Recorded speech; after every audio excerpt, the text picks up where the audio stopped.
Hello friends, स्वागत है आप सबका आपका अपना यूट्यूब चैनल आप पढ़ेगा इंडिया में। आज हम लोग इस वीडियो में देखेंगे, जैसा कि आप लोगों ने थंबनेल पे देख चुका होगा कि बीपीएससी सुपर टैट का जो प्रैक्टिस सेट है ये मिशन 50 मिशन आईएएस जो कोचिंग है उसके द्वारा लॉन्च किया गया है। काफ़ी लोगों का कमेंट्स आ रहा था कि बीपीएससी जो परीक्षा लेगी बिहार शिक्षक भर्ती के लिए, उसके लिए प्रैक्टिस सेट्स आप लेकर आइए, क्योंकि इस बार पैटर्न जो है वो पूरी तरह से चेंज है और अब जो एग्ज़ाम है टीचर्स का वो बीपीएससी के द्वारा कंडक्ट करवाया जा रहा है।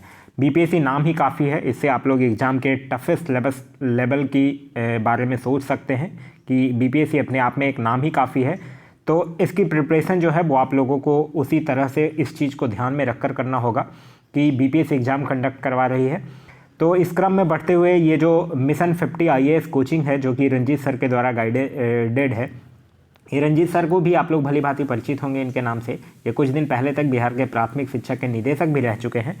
तो इनके मार्गदर्शन में जो यह कोचिंग चलाई जाती है उसके जो प्रैक्टिस सेट रिलीज किया गया है वही प्रैक्टिस सेट आज हम लोग इस वीडियो में देखेंगे। इसका अगर आप लोगों को पीडीएफ चाहिए तो पीडीएफ के लिए वीडियो के दिए गए डिस्क्रिप्शन लिंक से जाकर ग्रुप ज्वाइन कर सकते हैं, या फिर आप डिस्क्रिप्शन में जाकर या फिर व्हाट्सएप ग्रुप या टेलीग्राम ग्रुप कोई भी ज्वाइन कर लीजिए। एक चीज़ मैं और आप लोगों को बता दूं कि मैं बीपीएससी टीचर भर्ती के लिए एक व्हाट्सएप ग्रुप अलग से क्रिएट कर दिया हूं। उस ग्रुप में आप लोग जाकर ज्वाइन हो जाइएगा। उस ग्रुप का लिंक जो है वो वीडियो के डिस्क्रिप्शन में दे दिया गया है। जितने भी स्टडी मटेरियल्स होंगे, सारे प्रैक्टिस सेट्स होंगे, उसके पीडीएफ ये सारा कुछ आपको उस ग्रुप में मिल जाएगा। तो चलिए बढ़ते हैं अपने वीडियो की तरफ। आज का जो ये वीडियो सीरीज है वो BPSC super TET practice sets का है। और अब हम बढ़ते हैं अपने क्वेश्चंस की तरफ। आज का जो ये प्रैक्टिस सेट है वो प्रैक्टिस सेट नंबर है 1। और सबसे पहला क्वेश्चन जो है वो यह कह रहा है कि निम्नलिखित में से कौन सा संरक्षित क्षेत्र जो है वो नीलगिरी बायोस्फीयर रिजर्व का हिस्सा है। देखिए, नीलगिरी बायोस्फीयर रिजर्व जो है वो भारत में कब है स्थापित हुआ था? 1986 में स्थापित हुआ था। और यह जो है वो पश्चिमी घाट में स्थित है। पहले ये दो चीज़ आप लोगों को नीलगिरी से ध्यान रखना है। पहला कि यह 1986 में स्थापित हुआ था और दूसरा कि यह पश्चिमी घाट में स्थित है। अब क्वेश्चन आपसे पूछ रहा है कि कौन सा संरक्षित क्षेत्र नीलगिरी बायो रिजर्व का हिस्सा है, यह आपसे पूछ रहा है। तो साइलेंट वैली नेशनल पार्क, हाँ बिल्कुल यह हिस्सा है। पेरियार राष्ट्रीय उद्यान यह नहीं है। बांदीपुर राष्ट्रीय उद्यान यह भी है। वायनाड वन्यजीव अभयारण्य है। यहाँ एक से ज़्यादा सही है, यानी आपका ऑप्शन नंबर ई जो होगा वो सही होगा, वो होगा उपयुक्त में से एक से अधिक। नेक्स्ट क्वेश्चन है हमारा क्वेश्चन नंबर 2। क्वेश्चन नंबर 2 कह रहा है कि निम्नलिखित में से कौन सी लिपियां जो है वो अशोक के अभिलेखों में प्रयुक्त की गई थी। देखिए, अशोक के अभिलेखों में जो भाषा अगर आपसे पूछे, यहाँ लिपि पूछ रहा है, अगर आपसे भाषा पूछेगा तब आपका आंसर हो जाएगा प्राकृत, लेकिन यहाँ आपसे लिपि पूछ रहा है। तो यह जो था वो ब्राह्मी, खरोष्टी, अरमाइक और यूनानी लिपि में लिखा गया था। इसलिए इस क्वेश्चन का जो सही आंसर होगा वो होगा ऑप्शन नंबर ए, ब्राह्मी, खरोष्टी, अरमाइक और ग्रीक लिपियों में लिखे गए थे। एक चीज़ और याद रखिएगा जो पूछा जा सकता है कि सर्वप्रथम किसके द्वारा इन अभिलेखों को पढ़ने में सफलता पाया गया था। तो एक नाम याद रखिएगा, जेम्स प्रिसेप। जेम्स प्रिसेप जो थे वो सबसे पहले इस अभिलेखों को पढ़े थे। और कब पढ़े थे जो भी याद रखिएगा, 1837 में पढ़े थे। क्लियर है? आप लोगों से रिक्वेस्ट है कि जब भी आप लोग प्रैक्टिस सेट देते हैं तो पहले इसका पीडीएफ डाउनलोड कर लीजिए, फिर यह प्रैक्टिस सेट खुद से बनाइए। उसके बाद इस प्रैक्टिस सेट्स को जाकर वीडियो में देखिए और एक कॉपी पेन लिखिए और जो उससे इंपॉर्टेंट चीज़ें मैं बता रहा हूँ वो नोट डाउन कर लिया कीजिए, ताकि आपके एग्जाम के लिए काफ़ी महत्वपूर्ण साबित होगा। नेक्स्ट क्वेश्चन कह रहा है कि ब्लेड ब्यूरिन प्रकार के उपकरण निम्नलिखित में से किस परंपरा के परिचायक लक्षण हैं। तो यह जो होगा वो किस प्रकार के परंपरा के परिचायक लक्षण है? उच्च पूर्ण पाषाण काल के हैं। तो इस क्वेश्चन का जो सही आंसर होगा वो होगा ऑप्शन नंबर ए, उच्च पूर्ण पाषाण काल। नेक्स्ट है कि निम्नलिखित में से किस सूफी संत का संबंध जो है वो दक्षिण भारत में सूफी मत के प्रचार प्रसार से था। तो दक्षिण भारत में सूफी मत के प्रचार प्रसार से किस सूफी संत का संबंध था? हजरत अलाउद्दीन साबित नहीं, इनका संबंध नहीं था। शेख हुसैनी गैसुदराज इनका था। शेख बुहरान का भी था और बहाउद्दीन जकारिया का नहीं था। यहाँ भी एक से ज़्यादा सही है, यानी ऑप्शन नंबर ई जो होगा वो आपका सही आंसर होगा। नेक्स्ट क्वेश्चन है क्वेश्चन नंबर 6। कह रहा है कि खाद्य उत्पादन परक अर्थव्यवस्था संबंधित है। तो खाद्य उत्पादन परक अर्थव्यवस्था जो है वो नव पाषाण काल से संबंधित है। तो इस क्वेश्चन का जो सही आंसर होगा वो होगा ऑप्शन नंबर डी, यानी कि नव पाषाण काल से संबंधित है। नेक्स्ट क्वेश्चन कह रहा है कि प्रभास गिरी तीर्थ स्थल है। देखिए, प्रभास गिरी की अगर हम लोग बात करते हैं तो ये है कहाँ? ये उत्तर प्रदेश में जो कौशाम्बी जिला है वहाँ यमुना नदी के तट पर ये स्थित है प्रभास गिरी। और प्रभास गिरी जो तीर्थ स्थल है ये जैन धर्म और हिंदू दोनों का प्रमुख धार्मिक स्थल है। तो इस आंसर का हो जाएगा जैन धर्म भी और हिंदू धर्म भी, यानी इस क्वेश्चन का आंसर होगा ऑप्शन नंबर ई, यानी उपयुक्त में से एक से अधिक। नेक्स्ट क्वेश्चन है क्वेश्चन नंबर 8 कि दासबोध नामक पुस्तक लिखी थी। तो दासबोध नामक पुस्तक जो है वो किसके द्वारा लिखी गई थी? रामदास के द्वारा लिखा गया था। तो इस क्वेश्चन का जो सही आंसर होगा वो होगा ऑप्शन नंबर बी, यानी कि रामदास ने। रामदास के नाम से आप लोग भली भांति परिचित होंगे। ये एक्चुअली महाराष्ट्र में भक्ति आंदोलन की अलख जगाने वाले ये रामदास ही थे। नेक्स्ट क्वेश्चन है क्वेश्चन नंबर 9 कि निम्नलिखित में से कौन जो है वो बिहार सोशलिस्ट पार्टी के संस्थापक थे? बिहार सोशलिस्ट पार्टी की स्थापना कब हुई थी ये याद रखिएगा, 1931 में हुआ था। और किसने किया था? गंगा शरण सिन्हा, रामवृक्ष बेनीपुरी और रामानंद मिश्र ने किया था। तो यहाँ रामवृक्ष बेनीपुरी भी हो जाएंगे और रामानंद मिश्र भी हो जाएंगे। तो इस क्वेश्चन का सही आंसर होगा ऑप्शन नंबर ई, यानी कि उपयुक्त में से एक से अधिक। नेक्स्ट है कि निम्नलिखित में से कौन सा ग्रंथ जो है वो ऐतिहासिक महत्व का नहीं है, यह आपसे पूछ रहा है। तो कालिदास का मालविकग्निमित्रम ये है, विशाखदत्त का मुद्रा राक्षस भी है, बाणभट्ट की कादम्बरी की अगर हम लोग बात करते हैं तो यह ऐतिहासिक महत्व का नहीं है। तो इस क्वेश्चन का सही आंसर होगा वो होगा option number C. Next question है क्वेश्चन नंबर 11, कह रहा है प्रायः समाचारों में देखा जाने वाला शब्द अस्फर्मिंग जो है वो किससे संबंधित नहीं है, यह आपसे पूछ रहा है। देखिए, अस्फर्मिंग होता क्या है?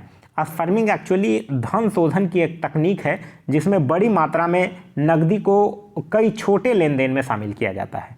ठीक है, तो इस क्वेश्चन का जो सही आंसर होगा वो होगा ऑप्शन नंबर ई, यानी कि उपयुक्त में से एक। अच्छा, किसमें नहीं है यह आपसे पूछ रहा है? तो यह धन शोधक तकनीक है, वैश्विक व्यापार संचनवाद में भी नहीं है, दिवालियापन में भी नहीं है। तो इस क्वेश्चन का सही आंसर होगा उपयुक्त में से एक से अधिक। नेक्स्ट क्वेश्चन है क्वेश्चन नंबर 12 कि हिस्ट्री ऑफ ब्रिटिश इंडिया किसने लिखी है?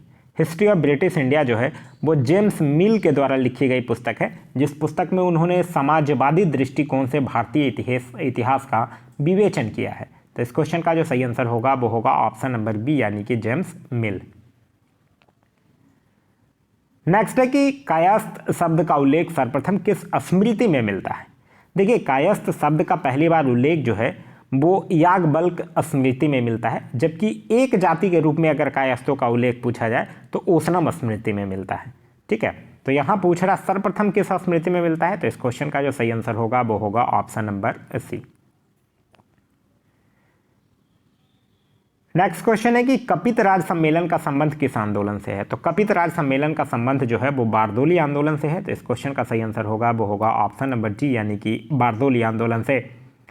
नेक्स्ट क्वेश्चन है क्वेश्चन नंबर 15 कि केंद्रीय भूजल प्राधिकरण का गठन किया गया है। केंद्रीय भूजल प्राधिकरण का गठन जो है वो पर्यावरण संरक्षण अधिनियम 1986 के तहत किया गया है। तो इस क्वेश्चन का जो सही आंसर होगा वो होगा ऑप्शन नंबर ए।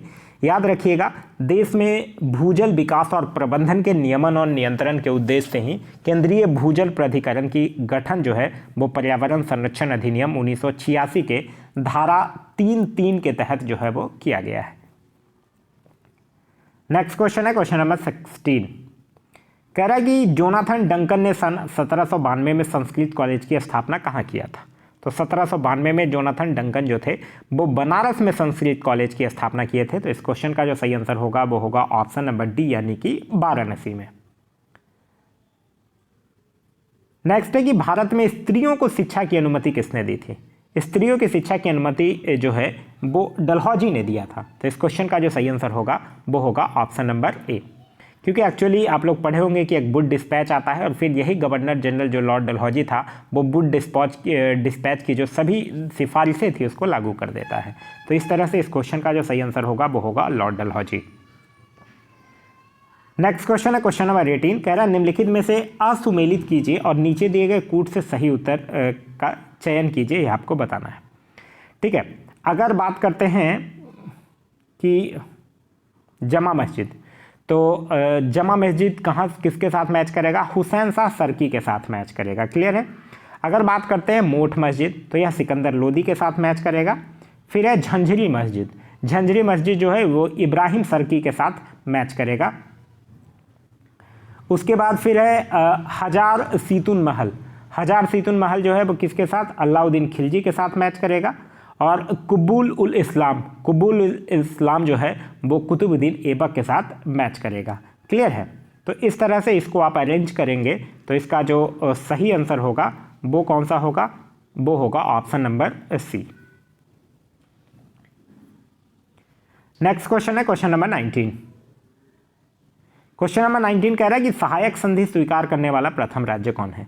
देखिए, सहायक संधि से आपके दिमाग में नाम आ जाना चाहिए लॉर्ड बेलेजली। लॉर्ड बेलेजली ही जो था वो सहायक संधि प्रणाली को विकसित किया था। और सहायक संधि स्वीकार करने वाला पहला राज्य था हैदराबाद, जो कि 1798 में अंग्रेजों से संधि किया था। तो इस क्वेश्चन का सही आंसर होगा वो होगा ऑप्शन नंबर बी, यानी कि हैदराबाद। नेक्स्ट है कि निम्नलिखित युग्मों में से कौन जो है वो सुमेलित नहीं है, यह आपसे पूछ रहा है। एक साइड शहर के नाम दिए गए हैं, दूसरे साइड राज्यों के नाम दिए गए हैं। खम्ब केरल, ये गलत है क्योंकि खम्ब जो है वो कहाँ किस राज्य में है? तेलंगाना राज्य में है। ठीक है। उसके आगे बात करते हैं प्रकाशम आंध्र प्रदेश, बिल्कुल सही है। फिर उसके आगे बात करते हैं कासरगोड कर्नाटक, कासरगोड कर्नाटक ये भी गलत है। कासरगोड जो है ये सही है, प्रकाशम आंध्र प्रदेश। कासरगोड कर्नाटक गलत है, ये केरल होना चाहिए। और सीहोर मध्य प्रदेश जो है वो सही है। तो यहाँ एक से ज़्यादा ये है, तो इस क्वेश्चन का सही आंसर होगा वो होगा उपयुक्त में से एक से अधिक, यानी ऑप्शन नंबर ई। नेक्स्ट है क्वेश्चन नंबर 21 कि निम्नलिखित में से कौन सा विकल्प बढ़ते क्रम में सही है, यह आपको बताना है। लखनऊ समझौता कब हुआ था? 1916, बढ़ते क्रम में आपसे पूछ रहा है। चंपारण सत्याग्रह कब हुआ था? 1917। असहयोग आंदोलन कब हुआ था? 1920। और सविनय अवज्ञा आंदोलन कब हुआ था? 1930। तो बढ़ते क्रम में चलिए आपका ऑप्शन नंबर ए ही सही है। तो इस क्वेश्चन का जो सही आंसर होगा वो होगा ऑप्शन नंबर ए। नेक्स्ट क्वेश्चन कह रहा है कि निम्न में से किसे ओवेन मेरिडिथ के नाम से जाना जाता है? तो ओवेन मेरिडिथ के नाम से किसको जाना जाता है? लॉर्ड लिट्टन को जाना जाता है। तो इस क्वेश्चन का जो सही आंसर होगा वो होगा ऑप्शन नंबर ए, लॉर्ड लिट्टन। लॉर्ड लिट्टन का जो टेन्योर था वो कब से कब था? 1876 से लेकर 1880 तक ये भारत में रहा था। क्लियर है। नेक्स्ट क्वेश्चन है कि ठगी को समाप्त करने का श्रेय जो है वो किसको जाता है? तो ठगी को समाप्त करने का श्रेय जो है वो कर्नल स्लीमैन को जाता है। तो इस क्वेश्चन का सही आंसर होगा वो होगा option number A, colonel Sleeman को। नेक्स्ट क्वेश्चन है क्वेश्चन नंबर 24 कि रेगुलेटिंग एक्ट के द्वारा सर्वप्रथम सुप्रीम कोर्ट की स्थापना कहाँ की गई थी? आप लोग पढ़े थे कि 1773 में क्या आता है? रेगुलेटिंग एक्ट आता है, 1773 का रेगुलेटिंग एक्ट। और इसी के तहत 1774 में कलकत्ता में एक सुप्रीम कोर्ट की स्थापना की जाती है, जिसमें एक मुख्य न्यायाधीश और 3 अन्य न्यायाधीशों की नियुक्ति जो है वो किया जाता है। तो इस क्वेश्चन का जो सही आंसर होगा वो होगा option number B, supreme court की स्थापना जो है वो कलकत्ता में किया गया था। नेक्स्ट क्वेश्चन है क्वेश्चन नंबर 25 कि निम्नलिखित में से घटनानुसार कौन सा विकल्प बढ़ते क्रम में सत्य है, यह आपको बताना है। ठीक है। बक्सर का युद्ध कब हुआ था? बक्सर का युद्ध हुआ था 1764 में। पलासी का युद्ध कब हुआ था? 1757 में। और उसके बाद फिर है वांडीवास का युद्ध, तो यह कब हुआ था? वांडीवास का युद्ध हुआ था 1760 में।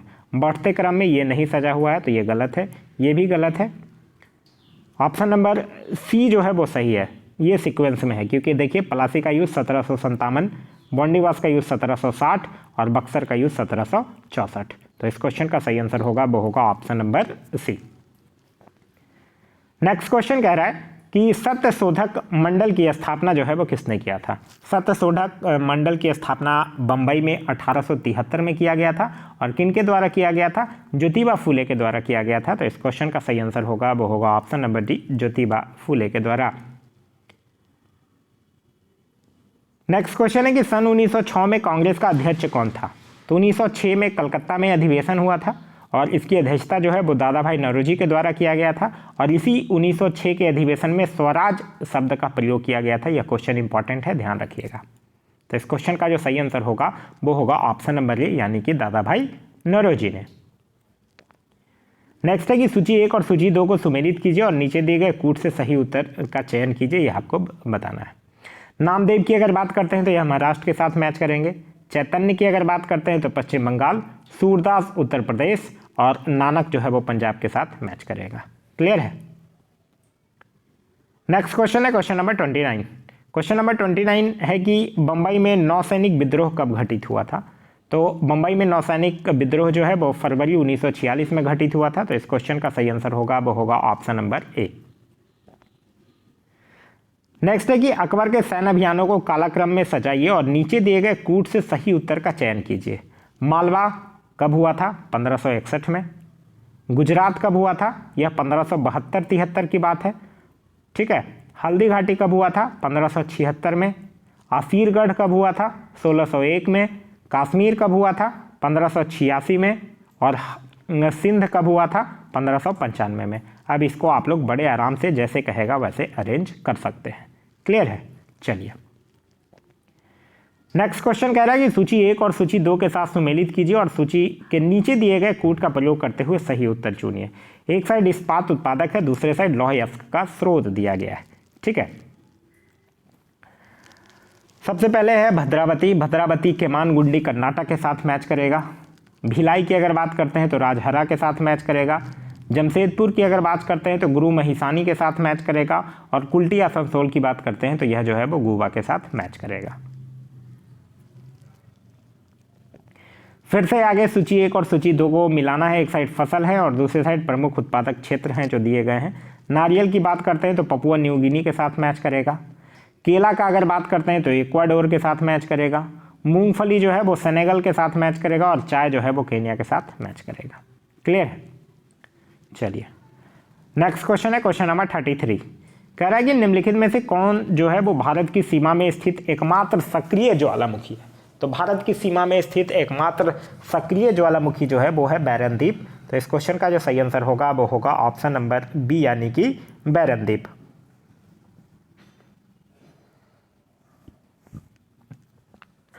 चलिए नेक्स्ट क्वेश्चन कह रहा है कि भारत में फ्रंसन घाटी में बहने वाली नदी कौन है। तो यह कौन सी नदी है? यह है नर्मदा नदी। तो इस क्वेश्चन का जो सही आंसर होगा वो होगा ऑप्शन नंबर बी यानी कि नर्मदा नदी। नर्मदा नदी का उद्गम जो होता है वो अमरकंटक के पश्चिमी भाग से होता है और फिर यह विंध्याचल और सतपुरा श्रेणी के मध्यभ्रंश घाटी में प्रवाहित होती है और एस्चुरी बनाती है और फिर जाकर अरब सागर में गिर जाती है। तो इस क्वेश्चन का सही आंसर है ऑप्शन नंबर बी यानी कि नर्मदा। और ऑप्शंस की अगर बात करते हैं तो महानदी के बारे में ध्यान रखिएगा। यह छत्तीसगढ़ के रायपुर जिले में सिहावा के पास से निकलती है और पारादीप के पास बंगाल की खाड़ी में जाकर गिरती है। स्वर्णरेखा नदी की अगर बात कीजिएगा तो इसका उद्गम जो है वो रांची के दक्षिण पश्चिम में है जो कि पूरब की ओर बहती हुई बंगाल की खाड़ी में जाकर गिर जाती है। कावेरी की अगर बात कीजिएगा तो कावेरी नदी का उद्गम जो है वो कर्नाटक के ब्रह्मगिरी पहाड़ियों से होता है और फिर यह जाकर बंगाल की खाड़ी में जाकर यह भी नदी जो है वो गिरती है।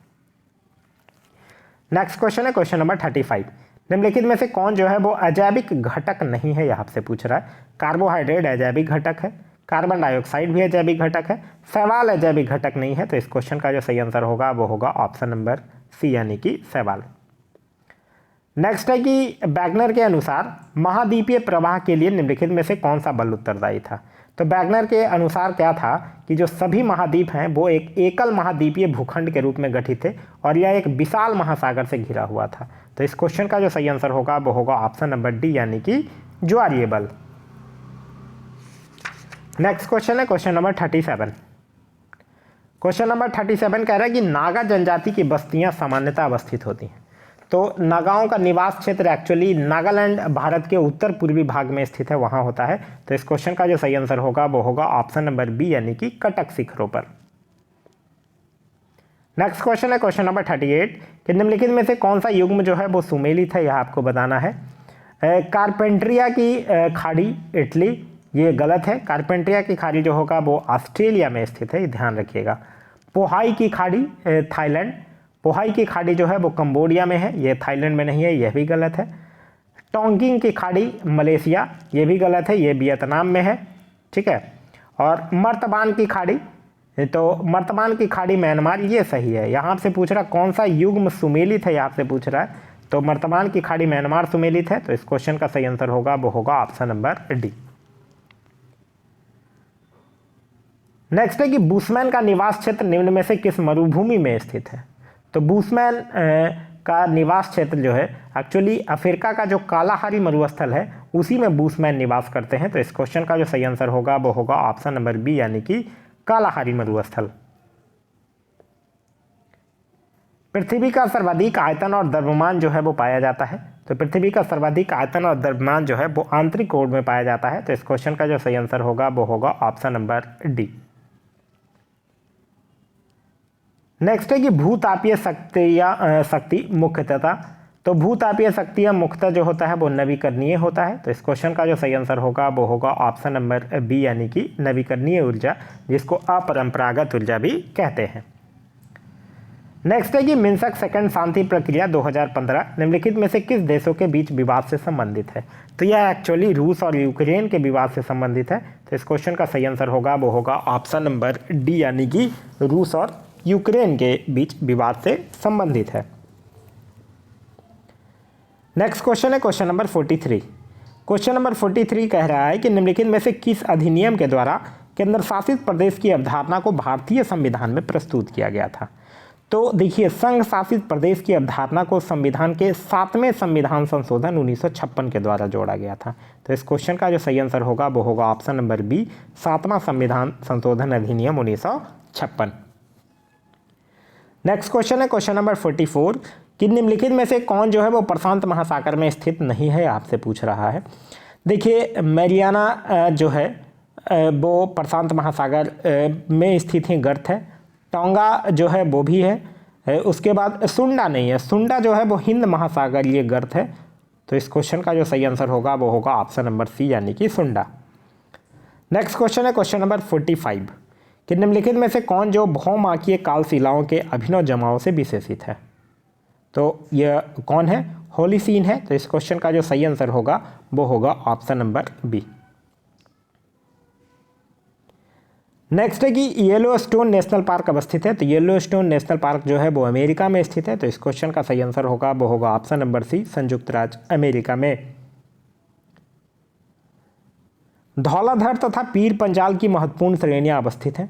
तो धौलाधर और पीर पंजाल श्रेणियां जो है वो हिमाचल प्रदेश और जम्मू कश्मीर प्रांत में फैला हुआ है, जो कि लघु हिमालय में है। तो इस क्वेश्चन का जो सही आंसर होगा वो होगा ऑप्शन नंबर सी यानी कि लघु हिमालय में। नेक्स्ट क्वेश्चन कह रहा है कि निम्नलिखित में से कौन जो है वो एक सवरवादी संत हैं, यहाँ से पूछ रहा है। कबीर, हाँ बिल्कुल हैं। गुरु नानक भी हैं, रैदास भी हैं, तुलसीदास नहीं है। तो इस क्वेश्चन का जो सही आंसर होगा वो होगा ऑप्शन नंबर ई यानी उपयुक्त में से एक से अधिक। भारत में कौन सी मिट्टी जो है वो सर्वाधिक क्षेत्रफल पर फैली हुई है। तो भारत में जलोढ़ मिट्टी जो है वो सर्वाधिक क्षेत्रफल पर है। तो इस क्वेश्चन का जो सही आंसर होगा वो होगा ऑप्शन नंबर डी यानी कि जलोढ़ मिट्टी। नेक्स्ट है कि भारत में अरावली पर्वत का निर्माण हुआ था। तो भारत में अरावली पर्वत का निर्माण जो है वो कैलिडोनियम युग में हुआ था। तो इस क्वेश्चन का जो सही आंसर होगा वो होगा ऑप्शन नंबर ए। नेक्स्ट क्वेश्चन कह रहा है कि अनुपातिक प्रतिनिधित्व प्रणाली की व्यवस्था से कोटा निम्न में से कौन सी संख्या होती है। तो कोटा एक्चुअली होता है कि जितने मत एक सदस्य को निर्वाचित घोषित करने के लिए आवश्यक होते हैं। तो इस क्वेश्चन का जो सही आंसर होगा वो होगा option number B. Next question है क्वेश्चन नंबर 52 कि भारत में दल विहीन प्रजातंत्र की अवधारणा का प्रतिपादन किसने किया था। तो यह किसने किया था, जयप्रकाश नारायण ने किया था। तो इस क्वेश्चन का जो सही आंसर होगा वो होगा ऑप्शन नंबर बी यानी कि जयप्रकाश नारायण ने किया था। निम्न में से किसे दबाव समूह माना जा सकता है। तो दबाव समूह जो है वो भारतीय राष्ट्रीय श्रमिक कांग्रेस को माना जा सकता है। तो इस क्वेश्चन का सही आंसर होगा वो होगा ऑप्शन नंबर डी। संवैधानिक शासन का अर्थ है। तो संवैधानिक शासन का क्या अर्थ है। संवैधानिक शासन का एक्चुअली देखिए, जो वियर थे उनके अनुसार संवैधानिक सरकार का अभिप्राय संविधान की शर्तों के अनुसार चलने से कुछ और अधिक है। मतलब कि मनमानी सरकार के विरुद्ध एक नियमानुसार चलने वाली सरकार जो है और वो लोकतंत्र राजाओं से ही संभव है, वो है संवैधानिक शासन का अर्थ। तो इस क्वेश्चन का सही आंसर होगा वो होगा ऑप्शन नंबर डी, राजा के शासन पर आधारित शासन। नेक्स्ट है कि निम्नलिखित में से कौन संसदीय शासन प्रणाली का अविच्छेद्यम तत्व है। तो कार्यपालिका विधायिका का बिलियन है, तो इस क्वेश्चन का जो सही आंसर होगा वो होगा option number B.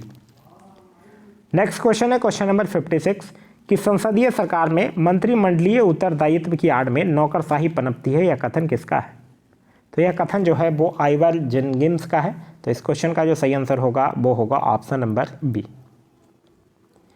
Next question है क्वेश्चन नंबर 57, कह रहा है केंद्र में अंतरिम सरकार की स्थापना हुई थी। तो केंद्र में अंतरिम सरकार की स्थापना कब हुई थी? कैबिनेट मिशन के आने के बाद हुआ था। देखिए एक्चुअली कैबिनेट मिशन की अगर बात करते हैं तो ये कब, मार्च 1946 में आया था, ठीक है, और इसी के बाद अंतरिम सरकार की स्थापना हुई थी। क्रिप्स मिशन के आने के बाद नहीं हुई थी। क्रिप्स मिशन एक्चुअली मार्च 1942 में ही आया था। माउंटबेटन योजना भी नहीं, माउंटबेटन योजना जो है वो 3 जून 1947 को पेश किया गया था। तो इस क्वेश्चन का जो सही आंसर होगा वो होगा option number D, cabinet mission के आने के बाद।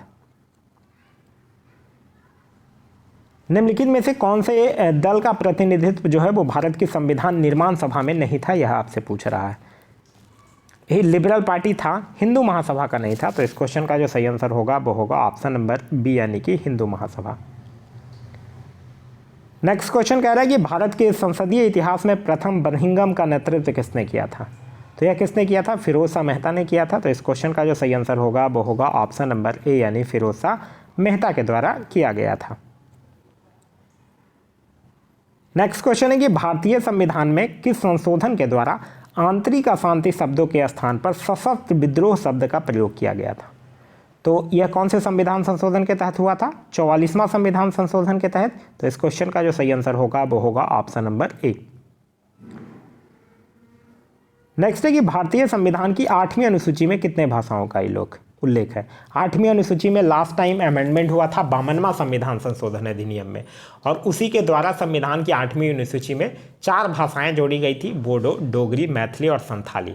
और इसके बाद फिर 8वीं अनुसूची में जो कुल भाषाओं की संख्या है वो 22 हो गई है। तो इस क्वेश्चन का जो सही, अच्छा 22 ऑप्शन में नहीं है, यानी इस क्वेश्चन का सही आंसर होगा ऑप्शन नंबर ई, यानी उपयुक्त में से कोई नहीं। नेक्स्ट क्वेश्चन कह रहा है कि भारत के प्रधानमंत्री, तो आप लोग एक पढ़े होंगे अनुच्छेद 75 का 1। अनुच्छेद 75 का 1 क्या कहता है कि प्रधानमंत्री की नियुक्ति जो है वो राष्ट्रपति करेगा, और अन्य मंत्रियों की नियुक्ति जो है वो भी राष्ट्रपति करेगा, लेकिन प्रधानमंत्री की सलाह पर करेगा। तो इस क्वेश्चन का जो सही आंसर होगा वो होगा ऑप्शन नंबर ए, भारत के प्रधानमंत्री जो होते हैं वो नियुक्त होते हैं। नेक्स्ट क्वेश्चन है कि निम्नलिखित में से कौन सा औद्योगिक अव्यवस्था का तत्कालीन संकेत नहीं है? लाभ में कमी, यही नहीं है। तो इस क्वेश्चन का जो सही आंसर होगा वो होगा ऑप्शन नंबर ए। नेक्स्ट क्वेश्चन है क्वेश्चन नंबर 64 कि स्वर्ण बुलियन मान का संबंध जो है वो किससे है? तो स्वर्ण बुलियन मान यानी गोल्ड बुलियन स्टैंडर्ड, ये एक्चुअली स्वर्ण मान के 5 प्रकारों में से एक है। इसमें स्वर्ण के आयात और निर्यात पर कोई पाबंदी नहीं होती है। तो इस तरह से इस क्वेश्चन का जो सही आंसर होगा वो होगा ऑप्शन नंबर सी, स्वर्ण के आयात और निर्यात पर कोई पाबंदी ना होना। नेक्स्ट है कि विश्व बैंक एक अन्य नाम है। तो विश्व बैंक किसका एक अन्य, विश्व बैंक का एक अन्य नाम क्या है? वो है अंतर्राष्ट्रीय पुनर्निर्माण तथा विकास बैंक, यानी international bank for reconstruction and development. तो इस क्वेश्चन का जो सही आंसर होगा वो होगा ऑप्शन नंबर ए। नेक्स्ट क्वेश्चन है क्वेश्चन नंबर 66 कि बर्गिज कुरियन जो है वो किससे संबंधित है? देखिए बर्गिज कुरियन एक्चुअली ये जो श्वेत क्रांति भारत में हुआ था उससे संबंधित है। तो इस क्वेश्चन का जो सही आंसर होगा वो होगा ऑप्शन नंबर बी, यानी कि श्वेत क्रांति जो दुग्ध उत्पादन से संबंधित था। नेक्स्ट क्वेश्चन है क्वेश्चन नंबर 67 कि विदेशी मुद्रा दर का अर्थ वह दर है जिस पर एक देश की मुद्रा का व्यापार जो है वो किया जाता है। ठीक है, विदेशी मुद्रा बाजार में किसी अन्य देश की मुद्रा के लिए। तो इस क्वेश्चन का जो सही आंसर होगा वो होगा ऑप्शन नंबर ए। नेक्स्ट क्वेश्चन है क्वेश्चन नंबर 68, कह रहा है कि मुद्रास्फीति के समय के दौरान कर की दरों में निम्नलिखित में से क्या होगा? तो मुद्रास्फीति के दौरान कर की दरों में कोई भी देश जो है वो वृद्धि करेगा ताकि मुद्रा की तरलता जो है वो कम हो सके। तो इस क्वेश्चन का जो सही आंसर होगा वो होगा ऑप्शन नंबर ए, यानी कि वृद्धि करेगा। नेक्स्ट क्वेश्चन कह रहा है कि निम्नलिखित में से कौन सा एक वैकल्पिक धन का उदाहरण है? देखिए वैकल्पिक धन किसको कहते हैं? जैसे बैंक ड्राफ्ट हो गया, प्रतिज्ञा पत्र हो गया, चेक हो गया, ये सब जो होता है वो क्या कहलाता है? वैकल्पिक धन, यानी कि ऑप्शनल मनी कहलाता है। तो इस क्वेश्चन का जो सही आंसर होगा वो होगा ऑप्शन नंबर सी, यानी कि चेक।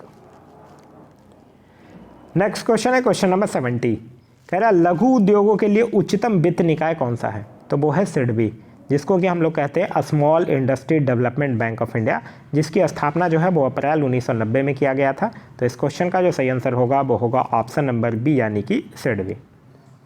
नेक्स्ट क्वेश्चन है क्वेश्चन नंबर 71, कह रहा भारतीय औद्योगिक विकास बैंक की स्थापना कब की गई थी? भारतीय औद्योगिक विकास बैंक की स्थापना जो है वो 1 जुलाई 1964 को किया गया था। तो इस क्वेश्चन का सही आंसर होगा वो होगा ऑप्शन नंबर ए 1 जुलाई 1964 को। अच्छा, आप लोग एक चीज़ और मुझे कमेंट में ज़रूर करके बता दीजिएगा, इस बुक में 10 प्रैक्टिस सेट जो है वो दिया हुआ है।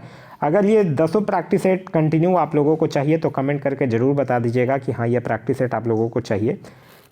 दूसरी बात, आप लोग ये कमेंट करके ज़रूर बताइएगा कि डिस्क्रिप्शन के साथ चाहिए आप लोगों को या फिर सिर्फ क्वेश्चन और आंसर चाहिए। तो आप लोग कमेंट कर दीजिएगा कि रेगुलर बिट डिस्क्रिप्शन व्याख्या सहित या फिर व्याख्या रहित। नेक्स्ट क्वेश्चन है क्वेश्चन नंबर 72, कह रहा है भारतीय स्टॉक बाजार का विनिमय और पर्यवेक्षण जो है वो किसके द्वारा किया जाता है? तो भारतीय स्टॉक बाजार का विनिमय और पर्यवेक्षण जो है वो सेबी के द्वारा किया जाता है। तो इस क्वेश्चन का सही आंसर होगा वो होगा option number D SEBI. SEBI का फुल फॉर्म होता है security and exchange board of India. Next है कि ताप गतिकी का प्रथम नियम सामान्यतः किससे संबंधित है? तो ताप गति का प्रथम नियम जो है वो ऊर्जा के संरक्षण के नियम से संबंधित है, law of conservation of energy से। तो इस क्वेश्चन का सही आंसर होगा वो होगा ऑप्शन नंबर डी। नेक्स्ट है प्लैंक नियतांक, यानी जो प्लैंक कांस्टेंट है उसकी यूनिट क्या होती है? अच्छा, प्लैंक कांस्टेंट का मान कितना होता है? प्लैंक कांस्टेंट का मान होता है 6.626 इंटू 10⁻⁻34 जूल सेकंड। तो इसका इकाई क्या हो गया? जूल सेकंड हो गया। तो इस क्वेश्चन का जो सही आंसर होगा वो होगा ऑप्शन नंबर ए यानी कि जूल सेकंड। नेक्स्ट क्वेश्चन है क्वेश्चन नंबर 75, कि एक श्वेत तथा चिकनी सतह कैसी होती है? तो एक श्वेत तथा चिकनी सतह जो है वो एक ताप का खराब अवशोषक होता है और अच्छा परावर्तक होता है। तो इस क्वेश्चन का जो सही आंसर होगा वो होगा ऑप्शन नंबर बी, ताप का खराब अवशोषक और अच्छा प्रवर्तक होगा। नेक्स्ट है कि अभिक्रिया ऊष्मा निर्भर नहीं करती है। तो अभिक्रिया ऊष्मा जो है वो उस पथ पर जिससे अंतिम उत्पादक प्राप्त किया जाता है उस पर निर्भर नहीं किया जाता है। तो इस क्वेश्चन का सही आंसर होगा वो होगा option number B. Next question है क्वेश्चन नंबर 77, कह रहा है कि दो धातुओं का सोल्डरन किसके गुण के कारण संभव होता है?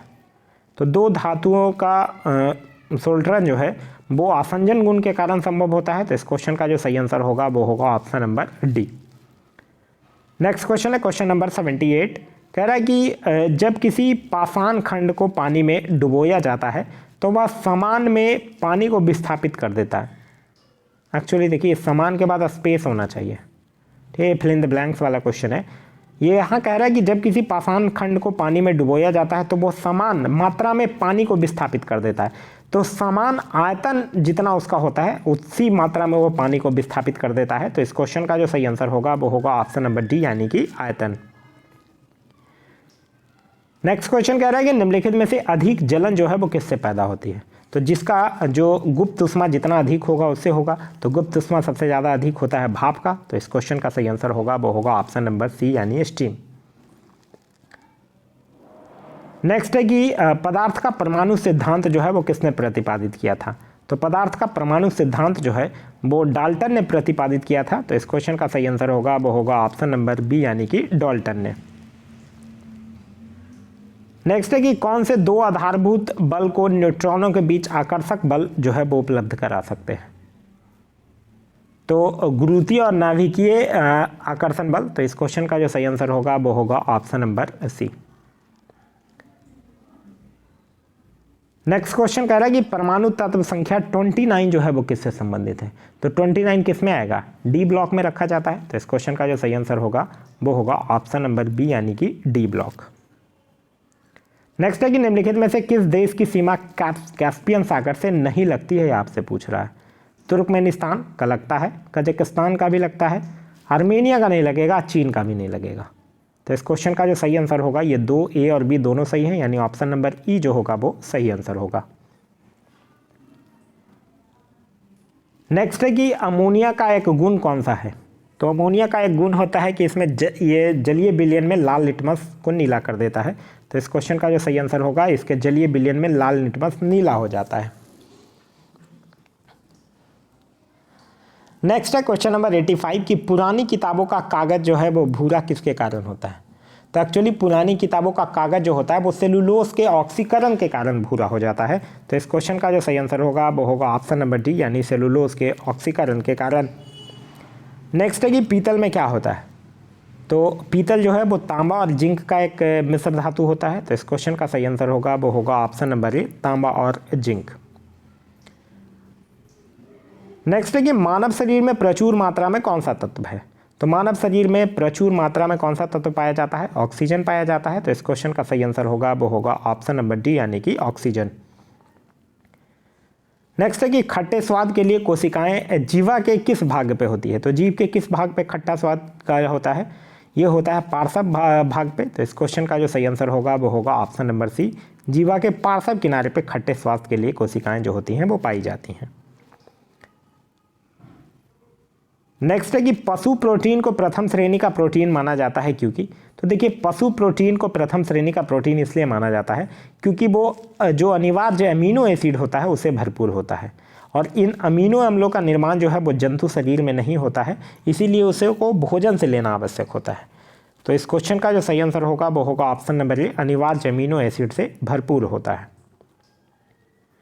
नेक्स्ट है क्वेश्चन नंबर 90 कह रहा है निम्नलिखित में से वह पदार्थ कौन सा है जो 14 वर्ष की आयु तक बच्चों के विकास के लिए अत्यंत आवश्यक है। तो वो क्या है, प्रोटीन है। तो इस क्वेश्चन का जो सही आंसर होगा वो होगा ऑप्शन नंबर ए, प्रोटीन बनता किससे है, ये 20 अमीनो अम्ल से के संयोग से बनता है। नेक्स्ट क्वेश्चन कह रहा है कि लाल चने से कौन सा एंजाइम जो है वो मिलता है। तो लाल चने से कौन सा एंजाइम मिलता है, ये मिलता है डाइस्टेस। तो इस क्वेश्चन का जो सही आंसर होगा वो होगा option number D. Next question कह रहा है एंजाइम होते हैं। तो एंजाइम एक्चुअली प्रोटीन होता है। एंजाइम जो है वो एक कार्बनिक पदार्थ है जो कि एक रासायनिक अभिक्रिया को 10⁻10 गुना बढ़ा सकता है। तो इस क्वेश्चन का जो सही आंसर होगा वो होगा ऑप्शन नंबर बी, यानी प्रोटीन। एक चीज़ और याद रखिएगा, एंजाइम का खोज जो है वो सर्वप्रथम एक जर्मनी के वैज्ञानिक थे जिनका नाम था कुह ने, उनके द्वारा किया गया था। नेक्स्ट है कि लार जो होता है वो किसके पाचन में मदद करता है। तो लार में कौन सा एंजाइम, एमिलेस एंजाइम पाया जाता है जो कि स्टार्च जो होता है उसको माल्टोज में तोड़ता है। तो इस क्वेश्चन का जो सही आंसर होगा वो होगा ऑप्शन नंबर बी, ये स्टार्च के पाचन में मदद करता है। नेक्स्ट है कि अन्न एक समृद्ध स्रोत है।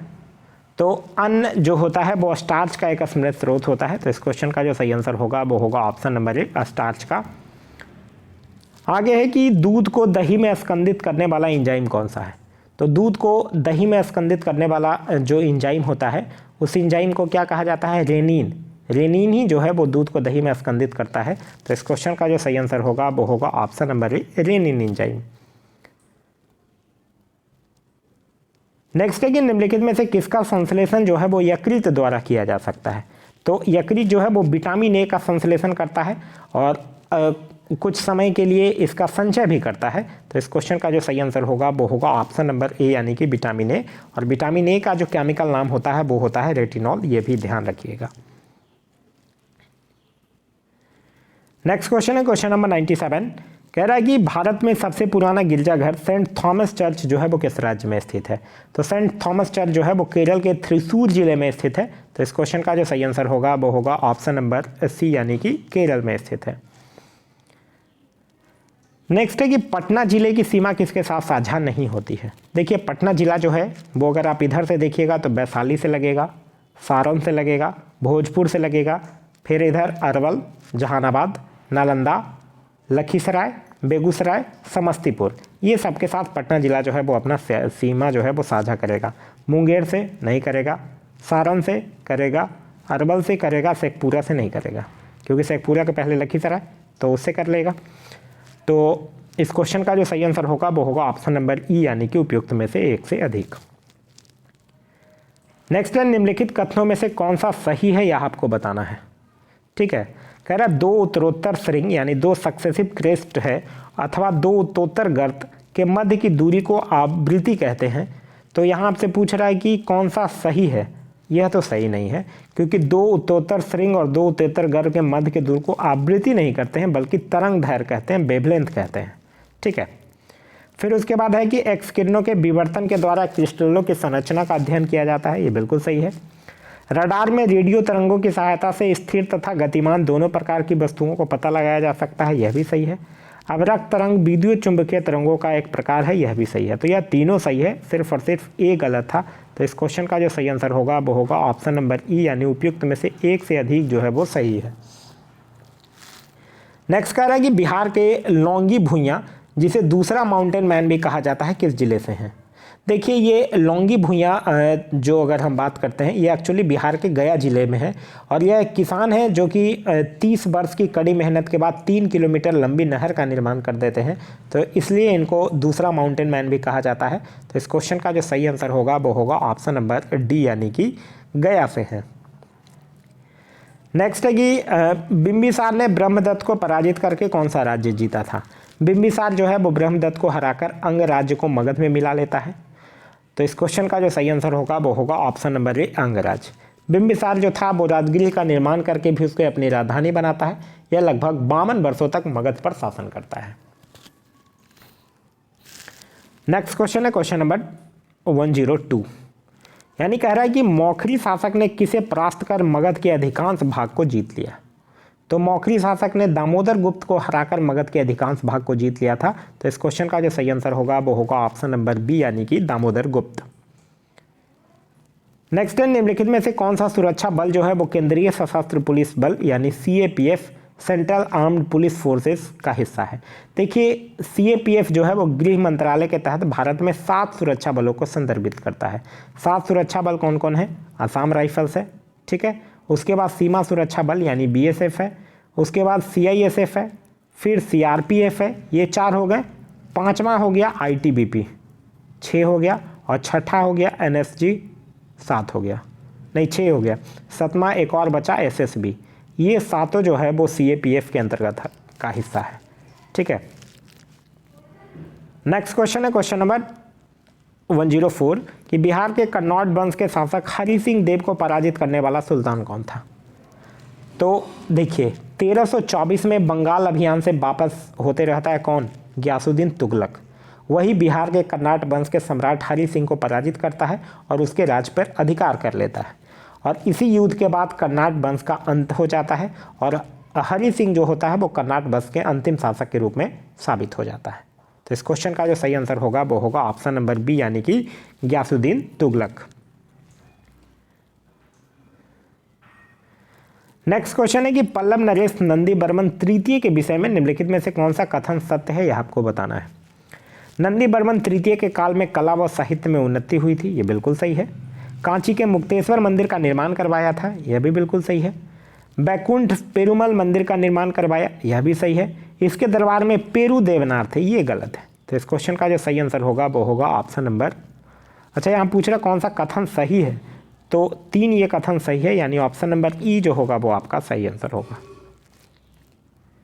नेक्स्ट है, बिहार के क्षेत्र में सर्वप्रथम कौन आए थे? अंग्रेज, डच, पुर्तगाली या डेन? तो सबसे पहले पुर्तगाली ही आए थे। तो इस क्वेश्चन का जो सही आंसर होगा वो होगा ऑप्शन नंबर सी, पुर्तगाली आए थे। फिर ये लोग चीनी, मिट्टी के बर्तन, मसाले अपने साथ ले जाते हैं और साथ ही साथ सूती वस्त्र भी ले जाते हैं और उसका व्यापार करते हैं।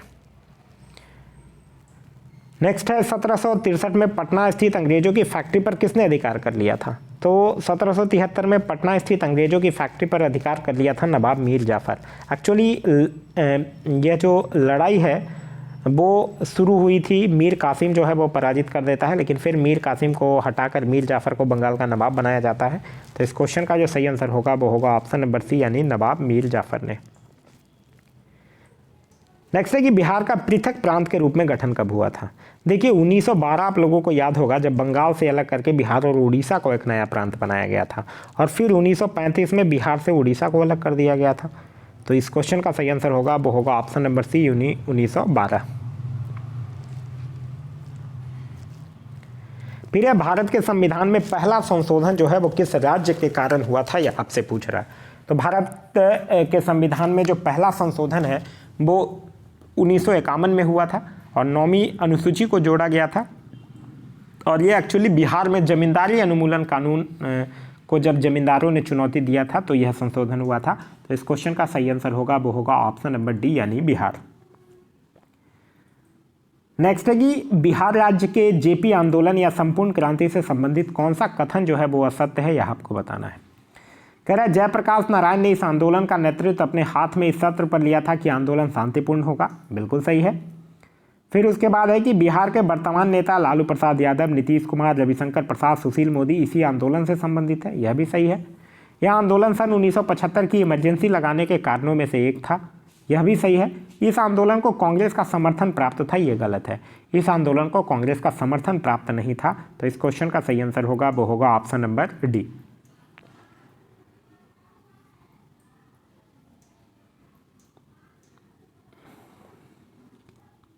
नेक्स्ट है कि शंकरपुर नामक जगह पर टेलकॉम स्टेटाइट सोपस्टेन खनिज पाया जाता है, यह बिहार के किस जिले में स्थित है?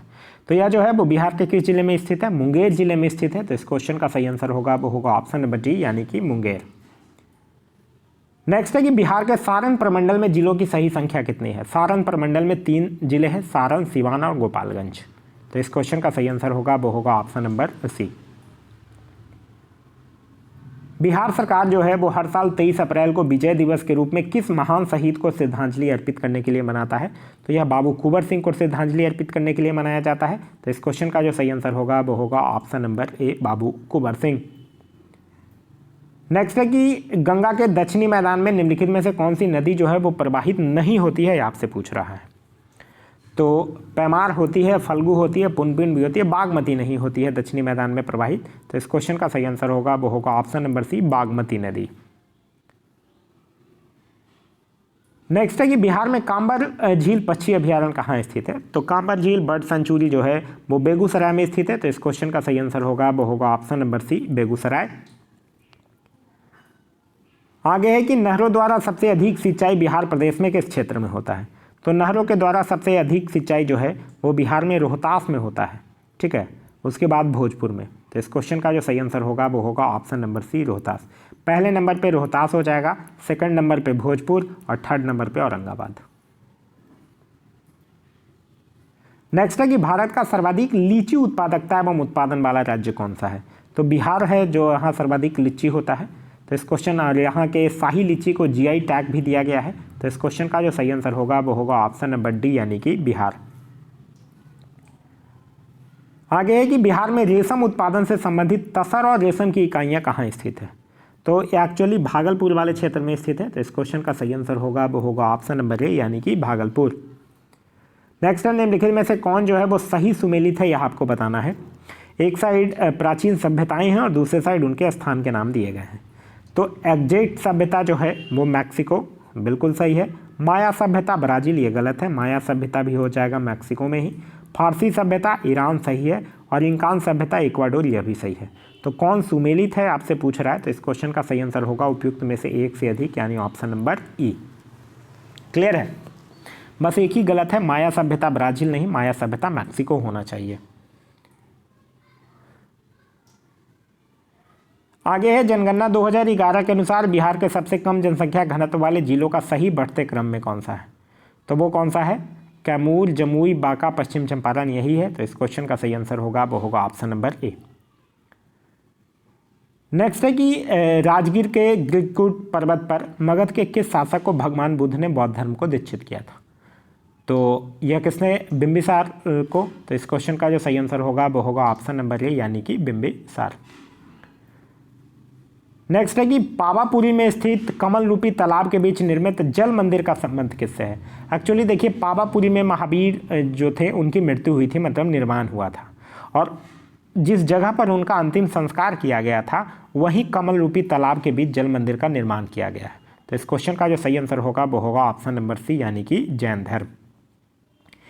इसके आगे जो है वो मैथ्स के क्वेश्चंस जो है वो दिए गए हैं। क्वेश्चन नंबर 123 से लेकर 132 तक जो है वो मैथ्स के क्वेश्चन है। एक्चुअली ये मोबाइल पे मैं राइटिंग पैड ना होने के कारण मैथ्स के क्वेश्चंस, ये जो 10 क्वेश्चन हैं ऑलमोस्ट, इसको मैं एक्सप्लेन नहीं कर पाऊँगा। इसका सॉल्यूशन जो है वो PDF के लास्ट में अटैच कर दूंगा, वो आप लोग जाकर ग्रुप से ले सकते हैं। अब हम लोग इसके आगे जो जीके के क्वेश्चंस हैं उसको देखते हैं।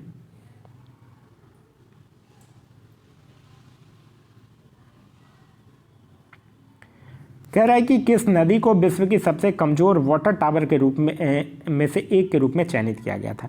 देखिए वाटर टावर्स होता क्या है, वाटर टावर्स एक्चुअली एक प्रकार का प्राकृतिक भंडारण टैंक होता है जो कि हिम नदी और पर्वतों पर उपलब्ध बर्फ़ के पिघलने से भरता है और आसपास रहने वाले कई लोगों को जो है वो स्वच्छ पानी उपलब्ध हो कराता है।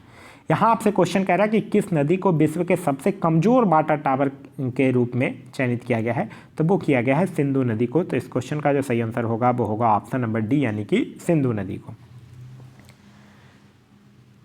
नेक्स्ट क्वेश्चन है कि भारत में सैटेलाइट फ़ोन का इस्तेमाल करने वाला पहला राष्ट्रीय उद्यान कौन बन गया है, तो वो बना है काजीरंगा नेशनल पार्क। तो इस क्वेश्चन का सही आंसर होगा वो होगा option number B Kaziranga national park Assam. आगे है कि भारत में किसके साथ कनेक्टिविटी पार्टनरशिप शुरू की है जिसका उद्देश्य परिवहन, ऊर्जा, डिजिटल और लोगों के बीच संपर्कों पर सहयोग को बढ़ावा देना है। तो यह जो है वो भारत किसके साथ किया है, यूरोपियन यूनियन यानी यूरोपीय संघ के साथ किया है। तो इस क्वेश्चन का जो सही आंसर होगा वो होगा option number D. Next question है क्वेश्चन नंबर 136। कह रहा है कि राष्ट्रपति ने किस विधानसभा के शताब्दी वर्ष समारोह के अवसर पर संबोधित किया है। ये एक्चुअली पूर्व राष्ट्रपति की बात कर रहा है, अभी जो राष्ट्रपति हैं उनका नाम है द्रौपदी मुर्मू। यह क्वेश्चन इससे पहले जो राष्ट्रपति थे रामनाथ कोविंद, जो कि पटना में बिहार विधानसभा के शताब्दी वर्ष समारोह में भाग लिए थे। तो इस क्वेश्चन का जो सही आंसर होगा वो होगा ऑप्शन नंबर डी बिहार विधानसभा। नेक्स्ट है कि कौन सा देश जो है वो नैनो यूरिया का वाणिज्यिक उत्पादन करने वाला दुनिया का पहला देश बना है, तो वो बना है हमारा प्यारा देश भारत। तो इस क्वेश्चन का जो सही आंसर होगा वो होगा ऑप्शन नंबर डी यानी कि भारत।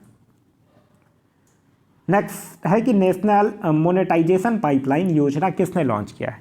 तो देखिए यह जो है एक्चुअली नेशनल मोनेटाइजेशन पाइपलाइन योजना है क्या पता है। इस योजना के तहत भारत सरकार जो है वो विभिन्न क्षेत्र की जो सरकारी संपत्तियां हैं उसको बेचेगी, या फिर उसके कुछ हिस्सेदारी को बेचेगा, या फिर वो सरकारी संपत्ति को लीज पर देगा और टोटल 6 लाख करोड़ रुपए उससे भारत सरकार जो है वो जुटाएगा और उसको विभिन्न जगहों पर खर्च करेगा। इसी योजना को कहा गया है नेशनल मोनेटाइजेशन पाइपलाइन योजना, जो कि केंद्रीय वित्त मंत्री जो हमारी हैं निर्मला सीतारमन उनके द्वारा शुरू किया गया है। तो इस क्वेश्चन का जो सही आंसर होगा वो होगा option number C Nirmala Sitharaman के द्वारा। नेक्स्ट क्वेश्चन है कि निम्नलिखित में से किस महत्वपूर्ण अंतर्राष्ट्रीय संस्था ने हाल ही में भारत को अपना पूर्वकालिक सदस्य बनाने के लिए आमंत्रित किया है। तो यह किसने किया है, अंतर्राष्ट्रीय ऊर्जा एजेंसी ने किया है। तो इस क्वेश्चन का सही आंसर होगा वो होगा ऑप्शन नंबर बी अंतर्राष्ट्रीय ऊर्जा एजेंसी ने। नेक्स्ट क्वेश्चन कह रहा है क्वेश्चन नंबर 140 कि किस संस्था द्वारा वैश्विक जलवायु जोखिम सूचकांक यानी ग्लोबल क्लाइमेट रिस्क इंडेक्स जारी किया जाता है। तो यह एक संस्था है जिसका नाम है जर्मन वॉच। तो इस क्वेश्चन का सही आंसर होगा वो होगा option number B German watch. और वैश्विक जलवायु जोखिम सूचकांक अगर 2021 की बात करते हैं तो उसमें भारत जो है वो 7वें स्थान पर है। नेक्स्ट है कि बृहस्पति ट्रोजन उपग्रहों का पता लगाने के लिए नासा द्वारा किस मिशन को लॉन्च करने की घोषणा की गई है। तो नासा के द्वारा मिशन लूसी लॉन्च किया गया है। तो इस क्वेश्चन का जो सही आंसर होगा वो होगा ऑप्शन नंबर बी यानी कि मिशन लूसी। नेक्स्ट है डिटॉक्सिंग पायलट प्रोजेक्ट किस नदी से संबंधित है। तो डिटॉक्सिंग पायलट प्रोजेक्ट जो है वो एक्चुअली लूखा नदी से संबंधित है। मेघालय सरकार जो है वो दावा किया है कि एक डिटॉक्सिंग पायलट प्रोजेक्ट ने एक मृत प्राय लूखा नदी को पुनर्जीवित कर दिया है। तो इस क्वेश्चन का जो सही आंसर होगा वो होगा ऑप्शन नंबर बी यानी कि लूखा नदी। नेक्स्ट है कि किस संस्थान के द्वारा इकोलॉजिकल थ्रेट रिपोर्ट यानी ETR जारी की जाती है। तो यह जो है वो institute of economics and peace के द्वारा जारी किया जाता है। तो इस क्वेश्चन का सही आंसर होगा वो होगा ऑप्शन नंबर ए। नेक्स्ट क्वेश्चन कह रहा है कि हाल ही में अब्दुल कादिर खान का निधन हो गया है, वह कौन थे। तो अब्दुल कादिर खान की अगर बात करते हैं तो यह एक पाकिस्तान के परमाणु वैज्ञानिक थे। तो इस क्वेश्चन का सही आंसर होगा वो होगा ऑप्शन नंबर सी पाकिस्तान के परमाणु वैज्ञानिक थे। नेक्स्ट क्वेश्चन कह रहा है निम्नलिखित में से किस नेशनल पार्क का नाम बदलकर रामगंगा राष्ट्रीय उद्यान करने का प्रस्ताव किया गया है। तो जिम कॉर्बेट नेशनल पार्क का नाम बदलकर रामगंगा नेशनल पार्क कर दिया गया है। तो इस क्वेश्चन का सही आंसर होगा वो होगा ऑप्शन नंबर डी यानी कि Jim Corbett national park. Next है जेजीरो क्रेटर कहाँ स्थित है। तो एक्चुअली हाल ही में नासा जो है वो परसेवरेंस रोवर जो है वो मंगल ग्रह के जेजीरो क्रेटर की नवीनतम तस्वीरें भेजा है, जिससे कि इस क्रेटर के जलीय इतिहास का अनुमान लगाया जा रहा है। तो इस क्वेश्चन का जो सही आंसर होगा वो होगा ऑप्शन नंबर बी, मंगल ग्रह पर स्थित है। नेक्स्ट क्वेश्चन कह रहा है कि गुरु घासीदास राष्ट्रीय उद्यान कहाँ स्थित है, तो यह छत्तीसगढ़ में स्थित है। तो इस क्वेश्चन का सही आंसर होगा वो होगा ऑप्शन नंबर डी, छत्तीसगढ़। ये इंपॉर्टेंट इसलिए है कि यह जो गुरु घासीदास राष्ट्रीय उद्यान है ये झारखंड और मध्य प्रदेश को जोड़ता है और बाघों के आवाजाही के लिए बांधवगढ़ मध्य प्रदेश और पलामू टाइगर रिजर्व जो झारखंड में है उसके बीच एक गलियारा प्रदान करता है। नेक्स्ट क्वेश्चन है क्वेश्चन नंबर 148 कि भारत किस देश के साथ मिलकर संयुक्त सैन्य प्रशिक्षण अभ्यास अजय वॉरियर को आयोजित करता है। तो भारत जो है वो यूके के साथ करता है अजय वॉरियर। तो इस क्वेश्चन का सही आंसर होगा वो होगा option number B, United Kingdom. Next है कि वर्ष 2021 में संसद की किस समिति ने अपने स्थापना के 100 वर्ष पूरे किए हैं। तो यह किया है लोक लेखा समिति, क्योंकि लोक लेखा समिति के गठन कब 1921 में हुआ था। तो इस तरह से इस क्वेश्चन का सही आंसर होगा वो होगा ऑप्शन नंबर बी, यानी कि लोक लेखा समिति। नेक्स्ट क्वेश्चन कह रहा है कि निम्नलिखित में से किस संस्था द्वारा एशियाई शक्ति सूचकांक जारी किया जाता है। तो एशियाई शक्ति सूचकांक एक सिडनी में स्थित एक संस्था है जिसका नाम है लोबी इंस्टीट्यूट, उसके द्वारा जारी किया जाता है। तो इस क्वेश्चन का सही आंसर होगा वो होगा ऑप्शन नंबर ए, यानी कि लोबी इंस्टीट्यूट। तो यह था हमारा आज का वीडियो। आज का वीडियो आप लोगों को कैसा लगा कमेंट करके ज़रूर बताइएगा। साथ ही साथ मैं आप लोगों से पूछा हूँ कि इस प्रैक्टिस सेट में 1 से 10 प्रैक्टिस सेट जो है वो दिया गया है। तो यह प्रैक्टिस सेट आप लोगों को अगर रेगुलर करना है और डिस्क्रिप्शन के साथ करना है या फिर बिना डिस्क्रिप्शन के करना है, बिना व्याख्या के करना है, यह भी आप लोग कमेंट करके ज़रूर बता दीजिएगा। वीडियो पसंद आ रहा है तो अपने दोस्तों के साथ शेयर करना ना भूलें। अभी तक आप इस चैनल पर नए हैं या चैनल को सब्सक्राइब नहीं किया है तो चैनल को सब्सक्राइब कर लीजिए और साथ ही साथ बेल आइकन दबा लीजिए ताकि हमारे सारे वीडियो के नोटिफिकेशन जो है वो आपको मिलते रहें। इसका अगर आप लोगों को पीडीएफ चाहिए तो पीडीएफ के लिए वीडियो के दिए गए डिस्क्रिप्शन लिंक से जाकर टेलीग्राम ग्रुप ज्वाइन कर लीजिए या फिर टेलीग्राम पे जाकर आप लोग सर्च कर लीजिए अब पढ़ेगा इंडिया, वहाँ जो ग्रुप आएगा उसको ज्वाइन कर लीजिए, वहाँ इसको पीडीएफ जो है वो प्रोवाइड करवा दिया गया है।